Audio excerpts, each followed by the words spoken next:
வணக்கம் viewers, welcome to கருவேப்பிலை சமையல். இன்றைக்கி நான் என்ன பண்ண போகிறேன்னா, நிறைய பேர் வந்து இட்லி பொடின்னு கேட்டாங்க. ஆக்சுவலாக அதுதான் எல்லாருக்கும் தெரியுமே, பண்ண வேண்டாம்னு நினச்சேன். பட் ரெகுலராக வந்ததுனால அதை தான் நான் பண்ண போகிறேன். சிம்பிள் தான், ஆனால் டெக்னிக்ஸ் ஃபாலோ பண்ணினீங்கன்னா ரொம்ப டேஸ்ட்டு நல்லாயிருக்கும்.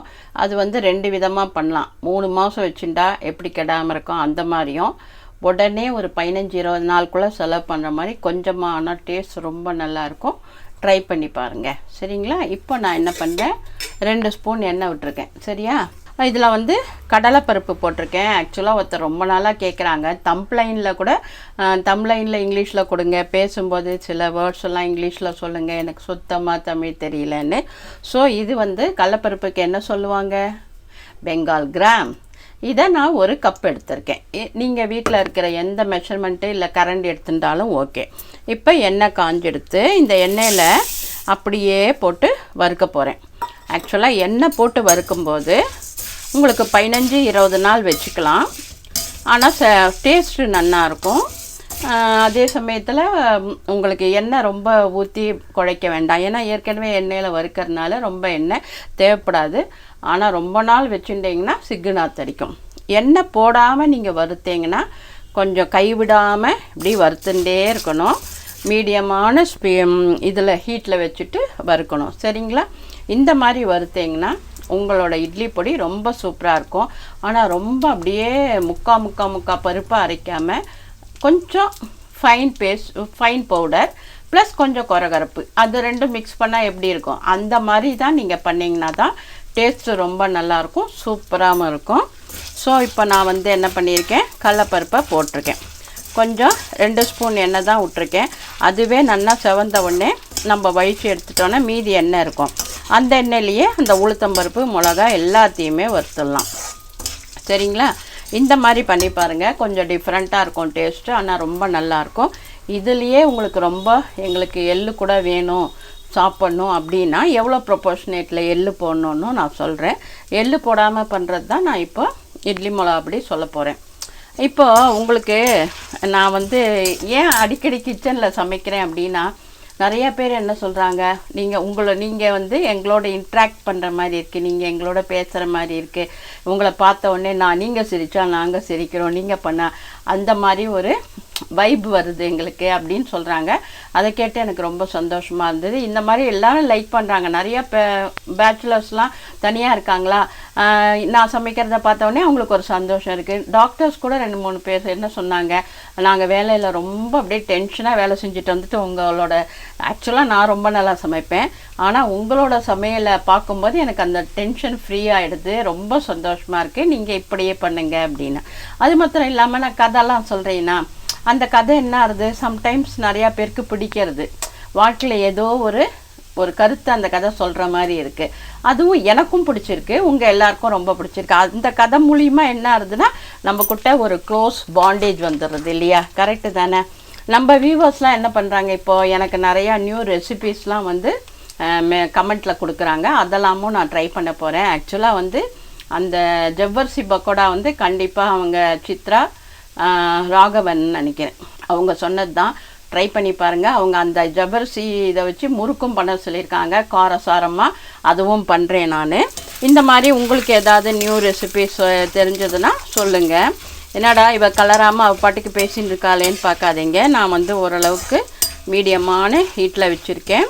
எண்ணெய் கொஞ்சம் காயறது, வாசனை நல்லா வரும். இந்த எண்ணெய் போட்டு பண்ணும்போது சரியான வாசனை வரும், அந்த பருப்போட வாசனை அவ்வளோ பிரமாதமாக வரும். ஸோ நீங்கள் ட்ரை பண்ணி பாருங்கள். நீங்கள் யாருன்னு எனக்கு தெரியல, தொடர்ந்து கேட்டுகிட்டே இருக்கீங்க, பேர் மறந்துட்டேன், ஞாபகம் வச்சுருந்தேன். எனக்கு சுத்தமாக தமிழ் தெரியலன்னீங்க. எங்களுக்கு டைம் இல்லைன்னா நான் கண்டிப்பாக வந்து, ஆனால் இதில் ஒவ்வொரு பருப்பு எது யூஸ் பண்ணும்போது கீழே பார்த்தீங்கன்னா இங்கிலீஷில் டைட்டில் வரும், அதை பார்த்தா உங்களுக்கு கண்டிப்பாக புரியும்.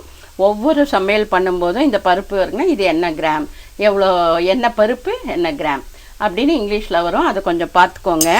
ஏன்னா ரொம்ப ஷார்ட் ஆஃப் டைம், எல்லாத்தையும் உட்காந்து இங்கிலீஷ்லேயோ, நான் ஆக்சுவலாக வந்து இங்கிலீஷ் வீடியோ கூட போடணுன்னு இருந்தேன், இதையே அப்படியே வச்சு. ஆனால் நான் இப்படி பேசும்போது அதை நான் இங்கிலீஷில் பேசும்போது டப்பிங் பண்ணால் நல்லா இருக்கிறது இல்லை. ட்ரை பண்ணோம், அது நல்லா இல்லைன்னு தான் விட்டுட்டேன். தனித்தனியாக இல்லைன்னா க்ளோஸ்அப் மாத்திரம் வச்சுட்டு நான் பேசினா கரெக்டாக இருக்கும்.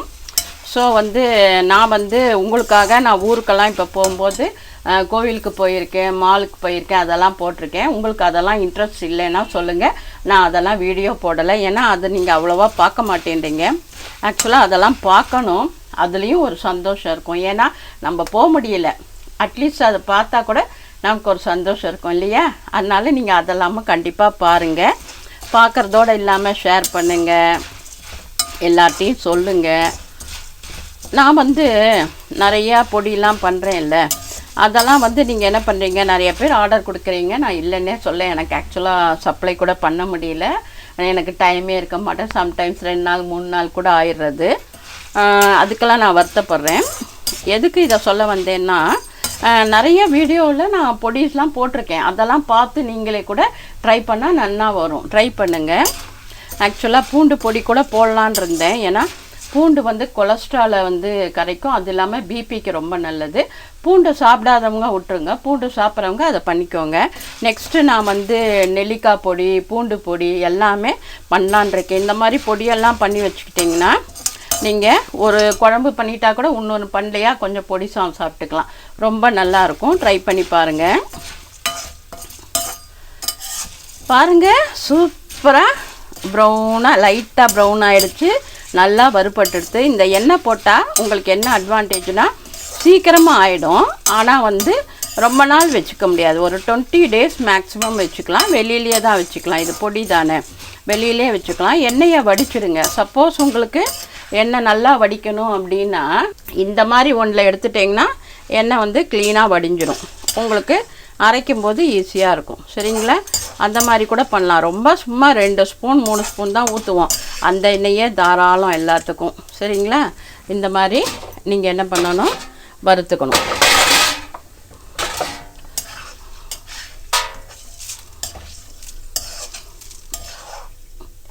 கொஞ்சம் லேட் பண்ணிட்டீங்கன்னு வச்சுக்கோங்களேன், ரொம்ப செவந்து போயிடும். அதனால் கேர்ஃபுல்லாக இருந்துக்கோங்க.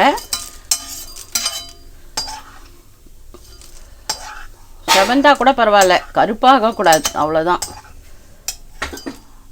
செவந்தா டேஸ்ட்டு நல்லா தான் இருக்கும்.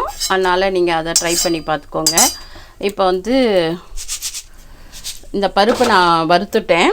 அடுத்தது பாருங்கள், இப்போ இந்த பருப்பு வந்து நான் எந்த பாத்திரத்தில் போட்டேனோ அதுலேயே உளுத்தம்பருப்பு வந்து உங்களுக்கு பாதி தான் போடணும். இந்த கடலைப்பருப்பு எவ்வளோ போட்டோமோ அதில் பாதி உளுத்தம்பருப்பு போடணும். சரிங்களா? அதை போட்டு இதே மாதிரி தான் நீங்கள் அந்த எண்ணெய், அந்த மீதி எண்ணெயிலேயே மிளகா இது எல்லாமே வறுத்துடலாம். அப்படியே இந்த மாதிரி வடிகை தட்டியில் போட்டிங்கன்னா உங்களுக்கு அந்த எண்ணெய் கொஞ்சம் நஞ்சம் இருக்கிறதும் வெளியில் வந்துடும். நீங்கள் பொடி பண்ணால் நல்லாயிருக்கும். ஆனால் பொடி பிசையும் போது ரொம்ப எண்ணெய் குடிக்காது.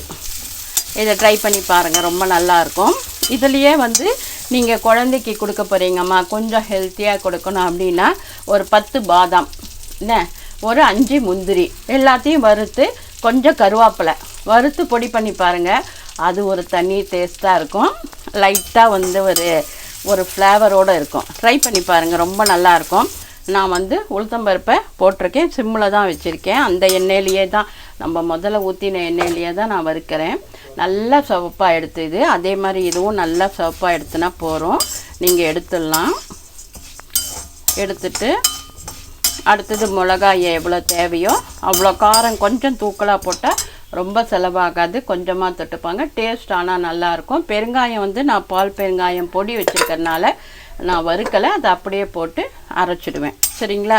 இதுக்கு பியூர் மிளகாப்பொடி யூஸ் பண்ணாமல் குண்டு மிளகாயை வறுத்து அரைச்சிங்கன்னா டேஸ்ட்டு ரொம்ப சூப்பராக இருக்கும்.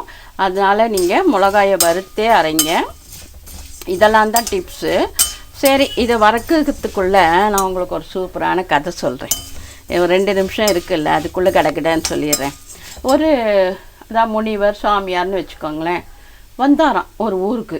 ஒரு மரத்தடியில் உட்காந்துட்டார். எல்லாரும் போகிறாங்க வராங்க. ஒருத்தர் கூட சாமியாரை கண்டுக்கல.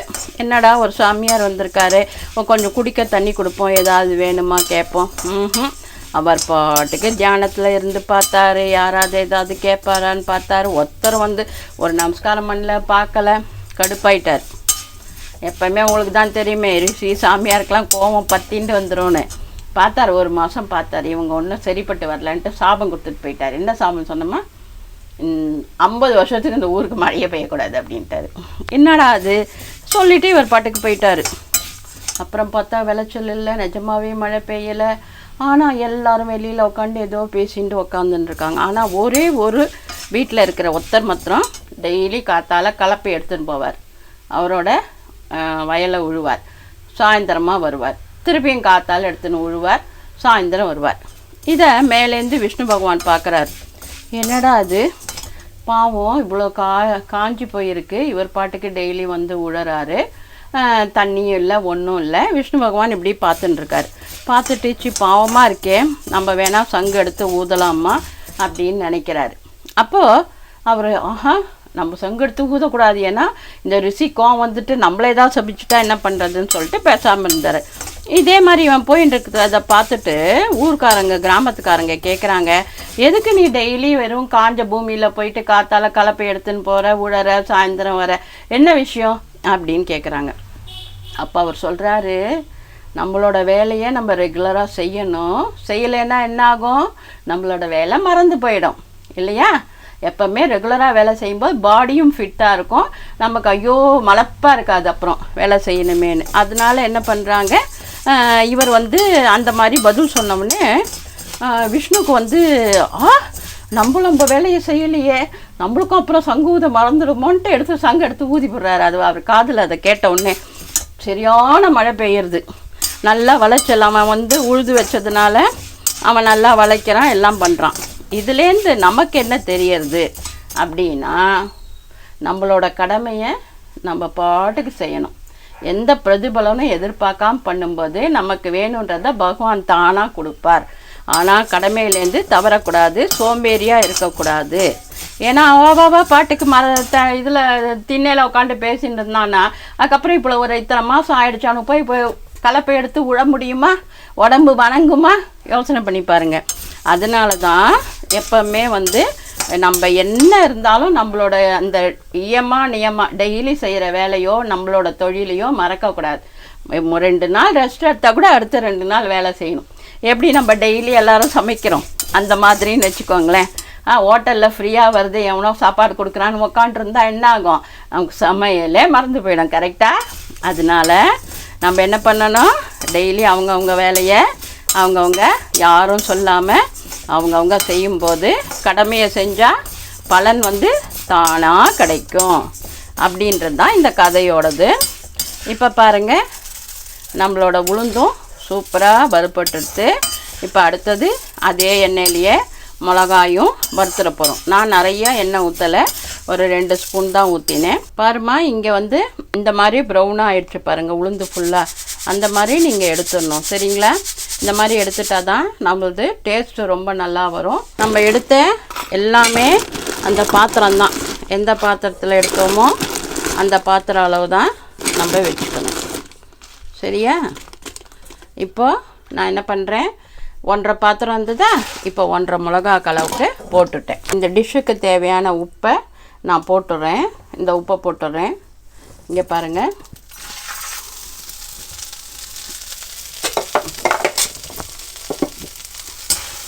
உப்பை போட்டாச்சு. உப்பை போட்டுட்டு இந்த மிளகா நல்லா அப்படி உடையிற மாதிரி நம்ம வந்து வறுக்கணும், அப்போ தான் டேஸ்ட்டு நல்லாயிருக்கும். இதுலேயே உங்களுக்கு கொஞ்சம் வாசனை வேணும்னா கருவேப்பிலை ஒரே ஒரு ஆர்க் போட்டுக்கோங்க. நிறையா கருவேப்பிலை போட்டால் கருவேப்பிலை பொடி மாதிரி ஆகிடும். ஸோ இதில் வந்து நான் பெருங்காயம் கொஞ்சம் சேர்த்துட்றேன். அந்த சூட்டுலேயே பெருங்காயப்பொடி, நான் பால் பெருங்காயப்பொடி வச்சுருக்கறனால நான் அப்படியே சேர்த்துட்டேன். இதை வந்து நல்லா ஆறினவுடனே எடுத்து இதில் போட்டு மொத்தமாக பொடி பண்ணிவிட்டு நான் உங்களுக்கு கொண்டு காமிக்கிறேன். பாருங்கள், சூப்பராக நம்ம அரைச்சாச்சு. எடுத்து அரைச்சின்னு வந்துட்டேன். ஆக்சுவலாக வந்து இந்த பொடி நல்லா ரெட்டாக வேணும் அப்படின்னா நீங்கள் என்ன பண்ணணும், காஷ்மீர் மிளகா இருக்குல்ல, அதை வந்து ஒரு 10 வறுத்து அரைச்சிங்கன்னா செம்ம ரெட்டிஷாக வரும். நமக்கு அப்படி வேண்டாம், எப்பவும் போல் இந்த பதத்துக்கு நீங்கள் அரைச்சிக்கோங்க, ரொம்ப நல்லாயிருக்கும். ஏன்னா அப்போ தான் சாப்பிட நல்லாயிருக்கும். ரொம்ப ஐயோ நமக்கு அப்படியே நடுவில் அங்கங்கே பெருசாக வேணும்னா கொஞ்சோண்டு 2 ஸ்பூன் உளுத்தம்பருப்பை எடுத்து வச்சுட்டு கடைசியில் ஒரு சுற்றி கலந்துக்கோங்க. ஆனால் இப்படி இருந்தால் தான் டேஸ்ட்டு நல்லாயிருக்கும். நான் வந்து அந்த ஆரஞ்சு பழத்தில் ஒரு பொடி போட்டிருக்கேன்ல, அது நிஜமாகவே ரொம்ப சூப்பராக இருக்கும். உங்களுக்கு பயமாக இருந்தால் ஒரே ஒரு பழத்தோலை எடுத்து ட்ரை பண்ணி பாருங்கள், நிச்சயமாக பிடிக்கும். அது வந்து சாப்பிட ரொம்ப நல்லாயிருக்கும், தொட்டுண்டும் சாப்பிட்லாம். ட்ரை பண்ணுங்கள். லைட்டாக ஒரு கசப்பு இருக்கும், அது எல்லாருக்குமே பிடிக்கும். சரிங்களா?